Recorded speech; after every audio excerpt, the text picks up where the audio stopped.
बाद भी ना। स्वागत है बच्चों आप सभी लोगों का। और कल तक की पढ़ाई में हमने एक छोटा सा प्रोग्राम पेंट के बारे में आप लोगों के साथ बात करी थी। इस पेंट में हम कुछ टूल्स इसके और ओवरव्यू और इस पेंट प्रोग्राम के बारे में जान गए थे कि ड्राइंग एंड पेंटिंग का एक बहुत छोटा सा सॉफ्टवेयर है। इसको माइक्रोसॉफ्ट कंपनी ने बनाया और साथ साथ मुझे ये भी पता चला था ये एक रास्टेड बेस्ड सॉफ्टवेयर की कैटेगरी में आता है। साथ साथ मैंने इसका लेआउट देखा था, सबसे ऊपर टाइटल बार था, नीचे की तरफ एक रिबन मिल जाता था। जो चीज़ें नीचे की तरफ खुलती है उन्हें हम मेन्यू कहते हैं। और ये होम हो गया, नीचे का पैनल इसका टैब, वैसे व्यू का भी टैब हो जाएगा। ये मेरा वर्क एरिया या आर्ट बोर्ड हो जाएगा। सबसे नीचे मेरे पास स्टेटस बार होता था। इस तरीके से कुछ टूल्स भी हमने यहाँ पे जाने थे। इसके बाद 6 टूल्स होते हैं, पेंसिल है, फिल कलर है, टेक्स्ट है, रबड़ है, पिक कलर है, जूम का, कुछ ब्रशेस थे, कुछ सेव्स थी। इनसे रिलेटेड कुछ कलाकारियां यहाँ पे थी। सेव का साइज आप बड़ा या छोटा कर सकते हैं, कलर बॉक्स था। साथ साथ इमेज के कुछ ऑप्शन आपके पास आए थे। सिलेक्ट का मतलब चयन करना था, क्रॉप का मतलब सिर्फ मुझे वही चाहिए सर। रिसाइज में मैंने कहा था जब आप एग्जाम के कोई फॉर्म या फोटो सिग्नेचर वगैरह लगाते हैं तो उसके लिए सबसे परफेक्ट तरीका आपका रिसाइज होता था। रोटेट कर सकते थे चीज़ों को। कॉपी और कट आपके पास दो ऑप्शन है, ये हमेशा दोनों सोर्स पे काम करते हैं। कट और कॉपी। पेस्ट हमेशा डेस्टिनेशन पे काम करता है। सोर्स का मतलब जहां से हम चीज़ों को लेते हैं और डेस्टिनेशन जहां हम चीज़ों को डालते हैं। बहरहाल होम टैब की समाप्ति के बाद हम बढ़ते हैं व्यू टैब की तरफ। व्यू का मतलब होता है देखना। इसमें आपके सारे ऑप्शन देखने से रिलेटेड ही होने वाले हैं। सबसे पहले तो जूम है। आपने कोई शेप बना दिया, सर मैं इसे किसी बड़े पैमाने पे देखना चाहता हूँ, तो ठीक है, वैसे आपके पास यहाँ पे भी ऑप्शन है। आप जूम को प्लस प्लस की तरफ जाएंगे तो बढ़ता हुआ नजर आ जाएगा, घटाएंगे तो घटता हुआ नजर आ जाएगा। हमेशा हमें स्केल पता है, नॉर्मल मेरा 100% होने वाला है, बट इसने कहा आप ऐसा न करके ऐसा भी कर सकते हैं। जूम इन, प्लस का सिंबल बना हुआ, जूम बढ़ जाएगा। घटाना है सर मुझे तो माइनस कर लो। नहीं नहीं, हो सकता है घटा हुआ, हो सकता है बढ़ा हुआ, मुझे 100% चाहिए तो आप 100% पे भी ला सकते हो। शो और हाइड के छुपाना है और दिखाने से रिलेटेड ऑप्शन है। रूलर पटरियां ऊपर दिख रही हैं, नहीं चाहिए मुझे तो हटा लो। हाँ, मेरा सजेशन है इसको आप ऑन ही रखना, इससे थोड़ा सा जजमेंट का पता चल जाता है। ग्रिड्स लाइन या ग्राफ लाइन है आपको छोटी छोटी चाहिए तो आप ऐसा ले सकते हो, इससे ड्राइंग में एक्यूरेसी आती है। अगर आप कभी कोई सीधी लाइन बनाते हैं तो आपको ये पता चल जाता है हाँ बिल्कुल एक डब्बे के अंदर ही बनी हुई है, तब के लिए ज़्यादा कारगर रहेगा। पर साधारणतः मैं इसे हमेशा बंद ही रखता हूँ, जब मुझे ज़रूरत होती है तो मैं तभी खोलता हूँ। ये मेरा सजेशन है, आप अपने हिसाब से इसको हैंडल कर सकते हो। सबसे नीचे स्टेटस बार है जो आपको ये दिखाई देता है, ये स्टेटस बार नहीं चाहिए तो आप इसे हटा सकते हैं, रखना है तो रख सकते हैं। सजेशन ये है कि आप इसको हमेशा ही रखें। सर मैं इसको पूरी बड़ी स्क्रीन में देखना चाहता हूँ, ठीक है आप फुल स्क्रीन कर लो। पूरी बड़ी स्क्रीन में वापस कैसे आ जाऊंगा, कहीं ना कहीं क्लिक कर दो लेफ्ट का, आप वापस भी आ जाएंगे। ये छोटी स्क्रीन में देखने के लिए, पर ये ऑप्शन तो ऑफ है, हाइड और कर। ये कहता है मेरा साथी है जी जूम इन। अगर आपने थोड़ा भी जूम बढ़ा दिया इसका तो ये ऑप्शन ऑन हो जाता है, और बहुत सारे बच्चे यहाँ पे कंफ्यूज भी होते हैं, ये ऑप्शन ऑन ही नहीं होता। तो तब मैंने कहा एक बार थोड़ा सा जूम बढ़ा दिया और थंबनेल व्यू में जाता हूं, तो अब ये थंबनेल व्यू आपका इस तरीके से छोटे आकार में आ जाता है। अच्छा, हो सकता है आपके कंप्यूटर में कुछ ज़्यादा ही छोटा आ जाए तो चिंता मत करना, आप इसको अपने अनुसार बड़ा भी कर सकते हो। तो ये छोटे व्यू में चाहे तो आप यहाँ से क्लोज कर लो। हाँ डांस कर रहा है ना, कॉल से तो इसका कोई संबंध नहीं है, फिर भी हो सकता है। तमिलनाडु के हैं ये, कुछ फोन आ रहा है। अच्छा, इस तरीके से मुझे अगर थंबनेल व्यू को ऑफ करना है तो मैं यहाँ से भी काट सकता हूँ, और आप यहाँ पे क्लिक करेंगे तो यहाँ से भी आपका हट जाएगा। तो ये था आपके दो टूल्स। अब हम सरसरी तौर पे इस फाइल के अंदर चले आते हैं। फाइल में बहुत सारे ऑप्शन है। फाइल का मेन्यू हो गए। न्यू का मतलब है नई फाइल बनाना। अगर आप कहीं पे रुकते हैं इस पे तो ये आपको दो चीजें बताता है। अच्छा, यहाँ पे आपको थोड़ा सा एक तरीके भी समझना है। सबसे पहले मैंने ये समझ लिया कि ये मेरे पास कोई पुरानी फाइल खुली हुई है जिसका नाम अनटाइटल्ड है। वैसे वास्तव में इसे सेव नहीं किया गया है अभी तक, पर मैं चाहता हूँ नहीं, ये बकवास मुझे नहीं चाहिए। यहाँ पे मुझे नया चाहिए सारा पेज। मैं अगर इसको मिटाना चाहूँ तो मिटा भी सकता हूँ, पर मैं चाहता हूँ मेरे पास पूरा नया आ जाए। तो इसने कहा फाइल में चले जाओ, न्यू पे क्लिक करो। आपके पास एक मैसेज जरूर आएगा, जो ये पुरानी फाइल बनी हुई है उसको आप सेव करना चाहते हैं, जो ये आपकी स्क्रीन में है। हाँ नहीं, गलती से मैंने ये बटन दबा दिया था। अभी के लिए मैं ऐसे कहता हूँ डू नॉट सेव, इस फाइल को सेव मत करो आप कंप्यूटर के दिमाग में, तो आपके पास तुरंत नई फाइल ओपन हो जाएगी।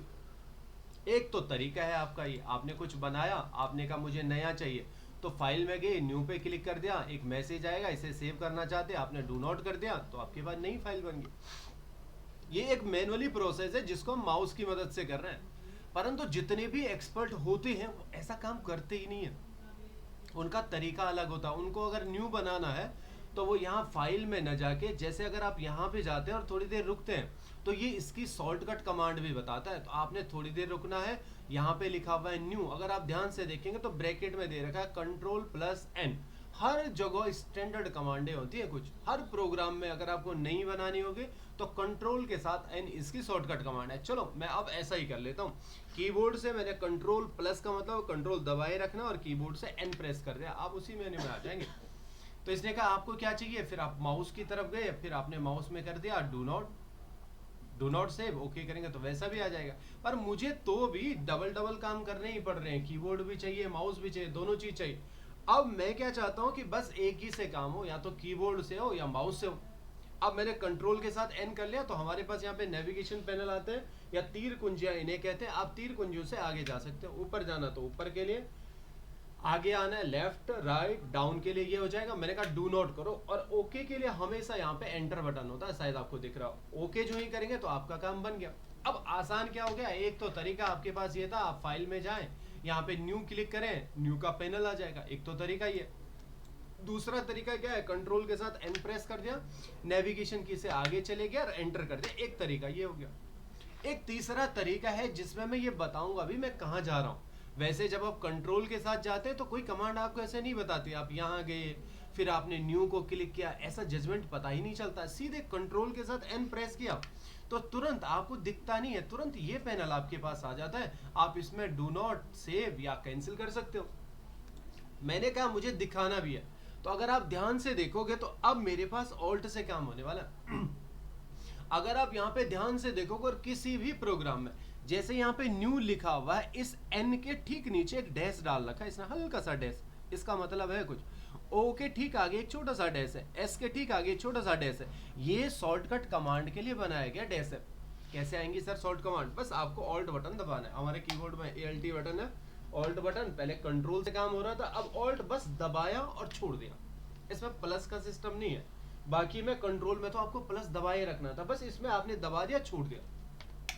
जो ही मैंने दबाया और छोड़ दिया इसे, तो कुछ सिंबल यहाँ पे जनरेट हुए हैं। अगर आप होम में जाना चाहते हैं तो H जनरेट हो गया, आप H में जाओ, व्यू में जाना तो V हो गया। अगर आपको फाइल में जाना तो F बटन प्रेस करना पड़ेगा, ठीक है, मैंने यहाँ से F बटन प्रेस कर दिया, ओपन हो गया। अब यहाँ भी इंडिकेशन वैसे ही खुल गया। अगर आपको न्यू में जाना है तो आपने N प्रेस कर दिया तो आप न्यू में चले गए। अच्छा यहाँ भी देखो सेव के S के नीचे एक डैश है, यानी आप S दबाएंगे तो सेव हो जाएगा।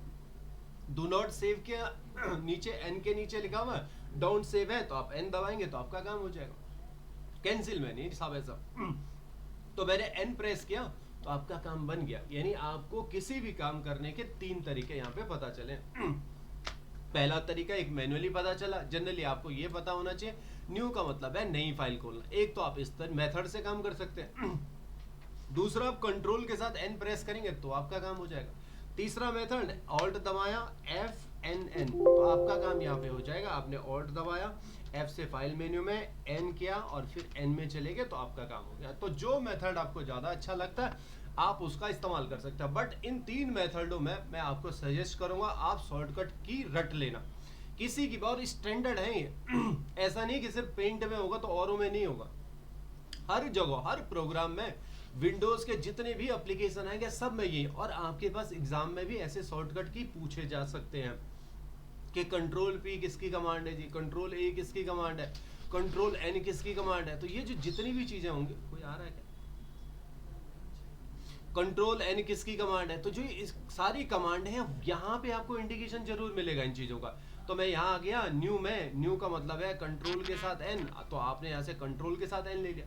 अब दूसरी बारी आती है ओपन की। कोई फाइल आपके पास है, मैंने कहा चलो ये बना दी, मुझे नई फाइल चाहिए, तो मैं न्यू में क्लिक किया। इसने कहा भैया सेव करना चाहते हो, अब मैं इसे कहता हूँ हाँ मैं इसे सेव करना चाहता हूँ। तो इसने कहा अगर आप सेव करते हो तो 2-3 इंफॉर्मेशन मुझे चाहिए।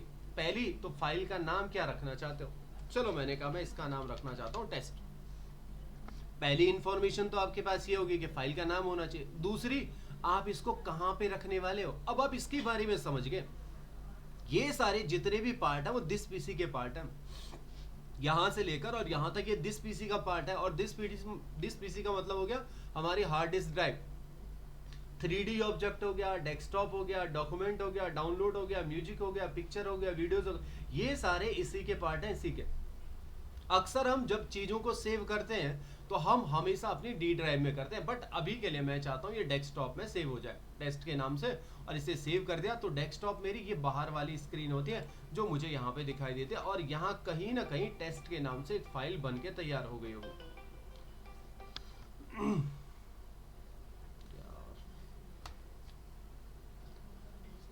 टेस्ट के नाम से फाइल सेव हो गया जी, बिल्कुल। हाँ हाँ, अच्छा हाँ हाँ। हम्म, मेरे को टाइप करके भेज देगा, 5-10 मिनट में कराता हूँ। हाँ, मेरी थोड़ा क्लास चल लेते हैं। ठीक, ठीक है, करता हूँ, टाइप करके भेज दो, मेरे को लिख के दे दें। इसका फ़ोन उठाना थोड़ा ज़रूरी हो गया, इसके पापा की डेथ हो गई ना, तो कुछ वैसे ही तो फ़ोन कर रहा था, तो नहीं उठाऊंगा तो थोड़ा वैसा कहेगा कि नहीं उठाया इसने। अच्छा, मैंने कहीं ना कहीं टेस्ट के नाम से इसे सेव कर दिया और यही डेस्कटॉप पे सेव किया था। और वास्तव में मुझे दिखाई नहीं दे रहा है। एक बार फिर से देख लेता हूँ, यहाँ फाइल में जाता हूँ और ओपन कर देता हूँ। मैंने कहा चलो इसे ओपन कर लो। अच्छा, ये यहाँ नहीं हुआ सेव, ये आपके डेस्कटॉप में वहाँ इंस्टीट्यूट डेटा है, कहीं एक्सेल की फाइल पड़ी हुई है और यहाँ हाइपरलिंक है, इसमें सेव हुआ है। अच्छा, मैंने कहा इसी फाइल को दोबारा लिया तो आप यहाँ से ओपन कर सकते हैं। ओपन का मतलब है पुरानी फाइल आपने ओपन करनी है या खोलनी है, उससे रिलेटेड आपका ओपन होगा। अच्छा, मैंने कहा यार मैं इसे सेव करना चाहता हूँ। अच्छा, जनरली जब हम कोई नई फाइल बनाते हैं तो वो नई फाइल सेव करने का हमारा तरीका होता है कि हम यहाँ से न्यू भी कर सकते हो, नई फाइल चाहिए, पर वास्तव में आपको सेव करनी होती है। पर सेव में भी आपके पास वही ऑप्शन आता है। अब मैंने कहा डेस्कटॉप में थोड़ा बाहर आ जाओ जी, डेस्कटॉप में मुझे ये शुरू वाली स्क्रीन चाहिए, यहाँ पे डाल दो डेस्कटॉप में। अच्छा, नाम क्या होगा आप अपनी तरफ से रख सकते हैं। मैंने यहाँ पे डेमो इसका नाम दे दिया, जो ये फाइल बननी थी डेस्कटॉप में, सेव कर दिया तो आपकी फाइल अब डेमो नाम से यहाँ डेस्कटॉप पे सेव होगी, तो ये आपकी फाइल बन के तैयार हो गई। अच्छा, अभी ये फाइल आपकी डेमो नाम से है। और कभी कभी ऐसा होता है कि कोई मेरी जरूरी फाइल है, मैं चाहता हूं इस फाइल में कोई परिवर्तन ना हो, जो मेरी ओरिजिनल फाइल है, परंतु अब जो मैंने नए परिवर्तन किए हैं इसमें वो किसी दूसरी फाइल में बन के सेव हो जाए। मेरी बात समझ में आ रही है? अगर मैं यहाँ पे सिर्फ सेव करता हूं तो ये जो परिवर्तन मैंने नए किए हैं वो इसी डेमो में सेव हो जाएगा। पर मैं चाहता हूं नहीं नहीं, जो पुरानी फाइल में जितना परिवर्तन था उतना ही रहे, पर जितना मैंने नया परिवर्तन किया है वो एक नई फाइल में बन जाए। तो इसके लिए सेव एज का ऑप्शन आपके पास आता है। खूब सारे फॉर्मेट आपको देता है, पन्नों के नमूने हैं, पीएनजी है, जेपीजी है, बीएमपी है, बहुत सारे नमूने। सजेशन आपके साथ जेपीजी के साथ रहेगा। जेपीजी फोटोज का एक फॉर्मेट होता है। आप यहाँ पे नाम रख सकते हो। आपने कहा इसका नाम अब डेमो 1 रखो, कहाँ रखना है मास्टर जी? का डेस्कटॉप पे ही रख दो। सेव कर दिया। अब देखते हैं यहाँ पे आपके पास डबल फाइलें होंगे, एक डेमो नाम की होगी, एक डेमो 1 के नाम से। अगर आप देखो अभी के लिए तो आपकी फाइल डेमो 1 है, नहीं नहीं मुझे डेमो वाली फाइल खोलनी है, तो आप ओपन में गए, आपने कहा मुझे डेमो वाली फाइल सिर्फ देखनी है, डेस्कटॉप में डेमो वाली फाइल दिखाओ, तो एक डेमो 1 है और एक डेमो 2 है। बस मुझे डेमो 1 देखना है, तो इसमें बस पुराना ही परिवर्तन है। इससे हमारा जो पुराना डेटा होता है वो कभी भी खराब नहीं होता है, ये बड़े काम आता है फिर हमारे। अब बारी आती है प्रिंट की। इस चीज को प्रिंट जहां भी आएगा, तो किसी भी ऑफिस में अगर आप काम करेंगे तो वहां पे वहां के लोग कुछ दूसरी भाषा में बात करते हैं। वो कहते हैं भैया मेरे को इसकी हार्ड कॉपी दे दो। कभी कभी ऐसे सुनने में मिलता है मुझे इसकी सॉफ्ट कॉपी दे दो। और हमने तो यही सुना है कि भैया प्रिंट देना है। ज़्यादातर हम जब नए नए जाते हैं तो हमें यही पता होता है भाई प्रिंट आउट लेके आओ इसका। परंतु वो जब बात करते हैं वो कहते हैं मुझे इसकी हार्ड कॉपी चाहिए, इसकी मुझे सॉफ्ट कॉपी दे दो। अच्छा, सॉफ्ट कॉपी का मतलब हो गया किसी भी डिजिटल माध्यम से उनके पास पहुंचाना है, चाहे तो आप व्हाट्सएप में पहुंचा दो, चाहे मेल में पहुंचा दो, यानी डिजिटली उनके पास दिखेगी और वो उसमें एडिट कर सकते हैं। कोई माइक्रोसॉफ्ट वर्ड की टेक्स्ट फाइल है, आपने उन्हें भेज दिया, तो आप उसमें कुछ ना कुछ करेक्शन वो अपनी तरफ से कर सकते हो, तो उसे वो सॉफ्ट कॉपी कहते हैं। जहां हार्ड कॉपी की बात आई, इसका मतलब वो प्रिंटेड मोड में उनको चाहिए, प्रिंटिंग में चाहिए, प्रिंटर से निकल के चाहिए। तो हार्ड कॉपी बोल लिया तो मुझे क्या गया इसकी भैया मुझे हार्ड कॉपी दे दो। मैंने कहा ठीक है, मैं यहाँ फाइल में गया और प्रिंट में चले गया। सबसे पहला काम होता है हमारा प्रिंटर की सेटिंग देखना, कैसा मेरा प्रिंट आने वाला। तो इसने कहा इसका प्रीव्यू है जी, कैसे आपके कागज पे ये उतरेगा, पहले कागज पे नहीं निकाल रहा हूँ, पहले देख रहा हूँ, ओके कर दिया। तो इसने कहा इस तरीके से निकलेगा, ये आपका पेपर है। पर मुझे तो पता नहीं कौन सा पेपर इसने सेलेक्ट किया, कैसी सेटिंग है, कैसा मार्जिन है। इसने कहा अगर आपको ऐसा करना है तो यहाँ भी आपको पेज सेटअप का ऑप्शन मिल जाता है, बट यहाँ से पसंद नहीं तो यहाँ पे भी आपको पास एक ऑप्शन मिल जाता है पेज को सेट करना। ठीक है जी, मुझे पेज को सेट करना है। यहाँ आपका प्रीव्यू वाला पोर्शन दिखाई देता है। सबसे पहले पेपर के बारे में आता है, कौन से पेपर पे आप प्रिंट देना चाहते हैं। A4 का पेपर है, बहुत सारे तरह के पेपर आते हैं। A4 का हो गया, A5 का हो गया, A6 हो गया। जनरली एक बहुत बड़ा पेपर होता है, हमारे यहाँ इंडिया का स्टैंडर्ड यही है, A के हिसाब से चलते हैं। A1 का पेपर बहुत न्यूज़पेपर को थोड़ा सा बड़ा, अगर आप खोल के देखेंगे A1 का पेपर होता है, उसका एक फोल्ड कर दिया आपने तो A2 का पेपर होगा, एक फोल्ड और कर दिया तो A3 का पेपर होगा, एक फोल्ड और कर दिया तो A4 का। जनरली हमारे जो प्रिंटर में आते हैं वो एक पूरे बड़े पेपर का चौथा हिस्सा है। एक फोल्ड और कर दिया तो उसे हम A5 का पेपर कहते हैं, यानी A4 का जनरली जो ये पेपर मेरे पास होता है A4 का है ये। अच्छा, मैंने इसका अगर एक फोल्ड और कर दिया तो इतने पेपर को हम A5 कहते हैं। और इसके बाद भी एक साइज और होता है A6 का, यानी इतना अगर आपके पास पेपर है तो A6 का पेपर है। और आप जिस पेपर पे इसे उतारना चाहते हैं ये ऑप्शन आपके पास है। और भी स्टैंडर्ड है और देशों के, बट हमारे यहाँ पे जो A4 का यानी एक ही सीक्वेंस ही चलती है। मैंने कहा मुझे A4 के पेपर पे इसका प्रिंट देना है, ठीक है जी, चयन कर लिया। जो ये सोर्स होता है ये प्रिंटर पे डिपेंडेंट होता है। आपके प्रिंटर पे कौन कौन सी ट्रे लगी हुई है, कोई सीधे में पेपर ले रहा है या टेढ़े में ले रहा है लैंडस्केप, तो यहाँ पे हम हमेशा प्रिंटर पे ही ये बात छोड़ देते हैं, ऑटो सेलेक्ट कर लेते हैं। प्रिंटर को जो अच्छा लगेगा, जिस ट्रे पे उसका पेपर होगा उस तरीके से लें। बट ये सिर्फ बड़ी मशीनों पे होता है, अगर छोटे प्रिंटर होते हैं तो छोटे प्रिंटरों पर ये स्कीम लागू नहीं होती। दूसरी चीज, मेरे पास ओरिएंटेशन आया, कैसे रखना चाहते हो। अभी लेटे हुए में है लैंडस्केप में, खड़ा चाहता हूँ सर पोर्ट्रेट कर दो, आप ऐसा भी बना सकते हो, लेटा हुआ। अच्छा, ज्यादा बेहतर मुझे लेटा हुआ ऐसा लैंडस्केप मालूम होता है। एक और चीज मुझे यहाँ दिखाई देती है, मार्जिन इंच में काम करेगा। अच्छा, ये मार्जिन हुआ क्या, आपका कंटेंट ये मैटर है इसमें। और पेज पूरा इतना है, एक पेज में कितनी दूरी छोड़नी है, यहाँ से लेकर यहाँ तक, ये लेफ्ट हो गया, ये आपका टॉप हो गया, ये राइट हैंड साइड हो गया, और नीचे वाला बॉटम हो गया। और इंच में काम करेंगे। लेफ्ट में कितना रखना है, मैंने कहा लेफ्ट वाला यहाँ से लेकर यहाँ होने वाला 1 इंच की दूरी बना लो। तो अब आपको दिख रहा होगा पेपर में 1 इंच की दूरी छूट गई। सर एक काम करो, टॉप में भी 1 इंच की दूरी छोड़ दो। अच्छा, राइट में भी 1 इंच की दूरी छोड़नी है तो राइट में भी छोड़ दो, लेफ्ट में भी छोड़ना है तो लेफ्ट में भी कर दो। और ये हमेशा इंच पे ही आपके काम कर रहे होते हैं। अगर ये बेहतर होता, सेंटर में आ जाता तो मजा आ जाता। मैंने कहा ठीक है कोई बात नहीं, इसको आप वर्टिकली कर लो, ये सेंटर में आ जाएगा। अगर आपका पोर्ट्रेट होगा तो हॉरिजॉन्टली करेंगे तब ये सेंटर में आ जाएगा।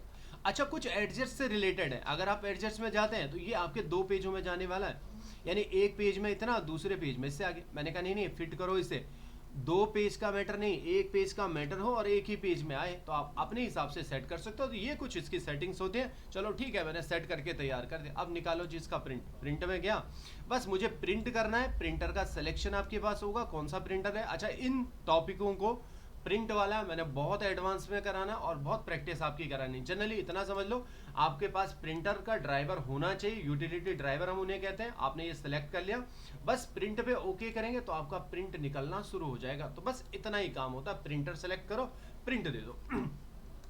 ठीक नीचे आता हूं तो यहाँ पे इसने कहा स्कैनर और कैमरा। अगर आपके पास कोई फोटो है, आप चाहते हैं मेरे कंप्यूटर में उसका डिजिटल फॉर्म आ जाए, पर वो लगा हुआ होना चाहिए, आप उसको स्कैन कर सकते हैं। ये भी मैं आपको उसी में बताऊंगा जब प्रिंटर और उसका होगा, तो आपको इस तरीके से बता दूंगा, क्योंकि मेरे पास अभी डिवाइस नहीं लगा हुआ है, पर नीचे से मुझे ऊपर लाना पड़ेगा। तो तब मैं जब माइक्रोसॉफ्ट वर्ड चल रहा होगा तो उसमें मैं आपको ये सारी चीज़ें एडवांस में बताऊंगा। सेंड मेल है, आपने कोई ड्राइंग बना दी, आप चाहते हैं मैं मेल के थ्रू किसी को भेज दूं, परंतु इसने कहा ठीक है आप भेज सकते हैं, मैं माइक्रोसॉफ्ट का प्रोडक्ट हूं तो मुझे जीमेल या हॉटमेल नहीं चाहिए, मुझे आउटलुक चाहिए। तो माइक्रोसॉफ्ट का एक प्रोडक्ट आता है आउटलुक, जैसे हमारे पास पोस्ट ऑफिस होता है वैसे ही पोस्ट ऑफिस की तरह काम करते हैं। आउटलुक से आप किसी को भी मेल भेज सकते हो। अच्छा, गवर्नमेंट सेक्टर में आपको आउटलुक ही देखने को मिलेगा, जीमेल फीमेल नहीं मिलेगा, ठीक है। हो सकता है छोटा ऑफिस हो तो हो सकता है वहाँ पे ये जीमेल वगैरह चले, बड़ा ऑफिस होगा तो वहाँ पे माइक्रोसॉफ्ट का ही प्रोडक्ट आपका काम कर रहा होगा। उनकी जो आईटी टीम होती है वो सारा कॉन्फ़िगर करके रखते हैं। इसमें आपके पास लिमिटेशन नहीं होती बच्चों। जीमेल में आपके पास कुछ लिमिटेशन होती है, 25 MB से बड़ी आप फाइल नहीं भेज सकते, पर इसमें आप कितनी भी बड़ी फाइल भेज सकते हैं, वो आपके सर्वर पे डिपेंड करता है और कितनी कैपेसिटी आपने देने की। तो इसके लिए आपके पास वो चीज़ें आती है। अच्छा, मैंने कहा इसी को यार फोटो लगा दो, तो कहा ठीक है, सेंटर लगानी है तो बीचों बीच में आएगा, टिल्ड छोटे छोटे डब्बों में, फुल स्क्रीन पूरी स्क्रीन में आ जाएगा। तो आप ओके करेंगे तो यहाँ देखेंगे आपकी स्क्रीन पे वो फोटो आ जाती है फुल फ्रेम में। ठीक नीचे आता हूँ तो ये मुझे कहता भैया मेरी कुछ प्रॉपर्टीज है। ठीक है, बता दो मुझे अपनी प्रॉपर्टी। कहा लास्ट सेव आपने इतने इतनी तारीख को किया था। अच्छा, मेरे कंप्यूटर पे वही हो रहा है, 5 तारीख हो रही है वैसे, या बीच वाला महीना हो सकता है। ठीक है, 9:30 है। इसका साइज इतना है और रेजोल्यूशन 96 DPI है। DPI का मतलब डॉट्स पर इंच, जो मैंने आपसे कल बात करी थी। अच्छा, ये यूनिट इसके पिक्सल में दिखा रहा है, इतने बाई इतने पिक्सल की आपकी फोटो। नहीं नहीं, मुझे इंच में देखना, तो ठीक है 1300 इतना इतना इंच। सेंटीमीटर में देखना, ये भी बता देगा। कलरफुल आपकी स्क्रीन बनने वाली है। तो ये आपको कुछ इन्फॉर्मेशन यहाँ से मिलती है, बाकी हम कुछ काम तो कर नहीं सकते। इसके अलावा अबाउट पेंट के बारे में जानना चाहते हैं, क्या है ये पेंट, किसने बनाया, तो इन्फॉर्मेशन आपको मिलती है माइक्रोसॉफ्ट ने बनाया, वर्जन इसका यही है। बस इन्फॉर्मेशन के लिए ये चीजें होती हैं।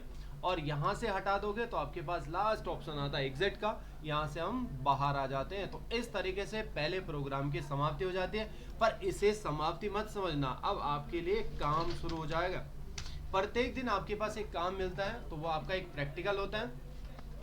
प्रैक्टिकल में है कि मेरे को एक काम दिया गया है, एक फोटोज है मेरे पास और मुझे किसी फॉर्म में लगानी है फोटो। कहा गया है उस फोटोज में नाम भी चाहिए और उनका डेट ऑफ बर्थ भी चाहिए फोटोज में। तो ठीक है, मैंने कहा यार पहली बात तो मुझे फोटो चाहिए होगी। पहले माइक्रोसॉफ्ट पेंट ओपन कर दिया, फाइल में गया, एक फोटो की जरूरत है तो ओपन कर दिया। कहाँ रखी जी आपने फोटो? अच्छा, मैंने अपनी फोटोज यहाँ कहीं इंस्टीट्यूट डेटा के अंदर रखी है। तो वो इंस्टीट्यूट डेटा मुझे डेस्कटॉप में दिखा था कहीं पे। इंस्टीट्यूट डेटा के अंदर प्री वेडिंग के कुछ शूट्स हैं और इनमें से एक फोटोज है मेरी। आप जब नीचे जाएंगे तो कोई ना कोई फोटो आपको मिल जाएगी। परंतु ये फोटो जब मैं देखता हूँ तो बहुत बड़े स्केल की फोटो है। अब फोटो का पता हमें यहाँ से चलता है, ये कह रहा है भैया 6000 गुणा के 4000 पिक्सल है, बहुत बड़ी स्केल की फोटो है। पहला काम तो इस फोटो को छोटा करो जी। पता चला रिसाइज में जाना है। अब मैंने कहा परसेंटेज से ही कर लो, 50% इसको आधा कर लो। ओके कर लिया तो कुछ हद तक इसमें कुछ परिवर्तन होगा, पर उतना ज़्यादा फिर भी परिवर्तन नहीं होगा। मैंने कहा फिर से कर लो। अब जहां तक आपको लगता है 50% से, अब देखो थोड़ा और कम हो गया। मैंने कहा नहीं नहीं और छोटी कर रहे हैं। अब मैंने इसे 50% और छोटा कर लिया, अब ये थोड़ा और छोटा हो गया। अब मैं यहाँ से फिर से रिसाइज में गया, मैंने कहा इससे भी छोटा मुझे चाहिए, तो अब मैंने फिर ओके कर दिया तो 50% कर दिया। लगा इतना ठीक है, हाँ मैंने कहा इतना ठीक है। परंतु ये मेरी फोटो है और इसके बगल पे एक छोटा सा सिंबल आपके पास है, आप इसमें जाके लेफ्ट क्लिक दबा के ओके करेंगे तो आर्टबोर्ड आपका बड़ा भी बन गया। ये फोटोज था और ये आपका आर्टबोर्ड बन गया। मैंने कहा इतनी फोटो में बस मुझे इतना ही एरिया चाहिए, यहाँ से लेकर यहाँ तक। अब इतनी फोटो को मैंने किसी किनारे पे रख दिया, ये मेरे काम का नहीं है। अब मैंने टेक्स्ट में आया और कहीं पे नाम लिख दिया। मैंने कहा इनका नाम है जी नागेंद्र, कैपिटल में लिखना है NAGNDRA, नागेंद्र प्रसाद। एंटर कर दिया तो DOB भी मुझे चाहिए था, डेट ऑफ बर्थ, तो मैंने इनका डेट ऑफ बर्थ भी लिख दिया 12/8/1985, ये मेरा डेट ऑफ बर्थ है। मैंने कहा इनको मैं थोड़ा सेंटर कर लेता हूँ। अब मैं इसी को इसके यहाँ ले आता हूँ। मैंने कहा जी बिल्कुल परफेक्ट। अच्छा, हो सकता है कभी आपके पास छोटा हो तो आप यहाँ से फॉन्ट बढ़ा सकते हैं, थोड़ा बड़ा कर सकते हैं। नहीं लगा कि परफेक्ट है तो परफेक्ट भी मान लो, ये तो बन गया। पर ये क्या परफेक्ट है? नहीं, बिल्कुल नहीं। आपको इसके अंदर एक बॉर्डर देनी पड़ेगी जिससे आपके सुंदर लगेगी चीज़ें। तो इस तरीके से आपने एक फोटो बना दी, जितना एरिया आपको लगता है ज़्यादा परफेक्ट है तो आपने इस तरीके से बना लिया, ये आपकी फोटो बन गई। पर इसमें तो बहुत कबाड़ है। अब मुझे बस इतना ही चाहिए तो मैंने सिर्फ इतना ही सिलेक्ट किया जहाँ तक मुझे दिख रहा है और इसके बाद क्रॉप कर दिया, तो बस यही फोटो मेरे पास आई। आप सेव करने की बारी है, फाइल में आया, इसको सेव कर दिया JPG फॉर्मेट में। नाम क्या रखना है? जो आपको रखना है। मैंने यहाँ पे लिया फोटोज नागेंद्र, ऐसे लग दिया। कहाँ रखना है जी? डेस्कटॉप में रखना है। डेस्कटॉप पे एक बार ओके कर दिया, फोटो सेव हो गई। तो ये आपका प्रैक्टिकल रहेगा, ये आपने बनाना और यहाँ डेस्कटॉप में आपकी फोटो आ गई। कभी भी अगर ऐसी जरूरत पड़ती है तो इस तरीके की फोटो आप बना सकते हैं जिसमें नाम भी आए, डेट ऑफ बर्थ भी आए। आप लोगों को बहुत बहुत